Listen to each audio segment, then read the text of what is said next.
미쳤냐? 트럼프, 한겨레 신문에서 미쳤냐? 트럼프 네타냐후의 폭발. 나 아니었으면 감옥 갔어. 라는 기사예요.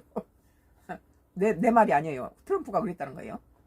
한겨레 신문 2026년도 6월 2일자 기사로 트럼프가 네타냐후 이스라엘 총리한테다 그런 거예요. 미쳤냐? 트럼프 네타냐후의 폭발.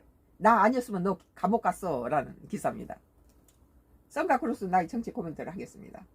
이 네타냐후가 이 이란의 전쟁을 끌어낸 것이 바로 네타냐후예요. 이스라엘의 레바논 공격으로 종전 협상 흔들자 격분. 트럼프가 이란하고 종전 협상을 하고 있으면 이스라엘이 레바논 갖다 폭격을 해버리고 다른 데서 이런 짓거리를 해가지고 협상이 좌절되고 여러 가지 반대 이렇게 효과를 내니까 트럼프가 네타냐후한테다 화를 낸다는 거죠. 도널드 트럼프 미국 대통령이 레바논에 대한 공격 강화로 이란과 휴전을 이토록 하는 베냐민 네타냐후 이스라엘 총리에게 욕설을 퍼부은 것으로 전해졌다.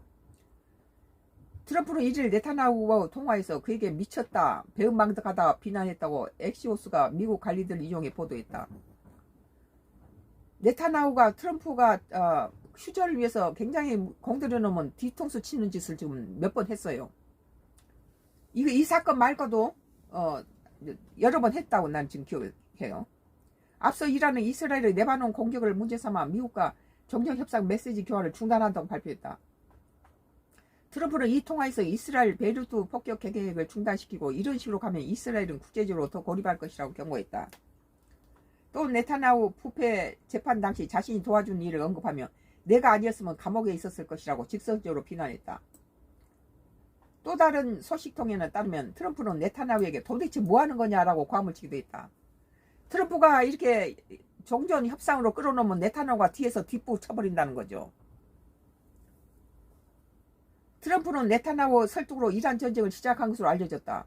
그러니까 미국 측 정부 측에서는 이 이란 전쟁은 트럼프가 이스라엘 총리 네타냐후 때문에 해가지고 그 이스라엘의 대리전을 쳐주고 있다. 그렇게 네타냐후한테 당했다. 그렇게 말하고 있잖아요. 트럼프는 네타냐후 설득으로 이란 전쟁이 시작한 것으로 알려졌다. 이 때문에 트럼프는 네타냐후와 이스라엘의 이익을 위해 이란 전쟁을 시작했다가 공격에 빠지고 있다는 비아냥을 듣고 있다. 이스라엘 위해서 이란을 갖다가 공격했다. 이제 그리고 미국 측에서는 그렇게 욕을 먹고 있는 거죠. 트럼프가. 그런데 이게 종전을 하려면 뒤통수 치는 것이 지가 이 종전이 돼버리면 네타냐후가 다시 감옥에 갈 그런 상황이 많아요.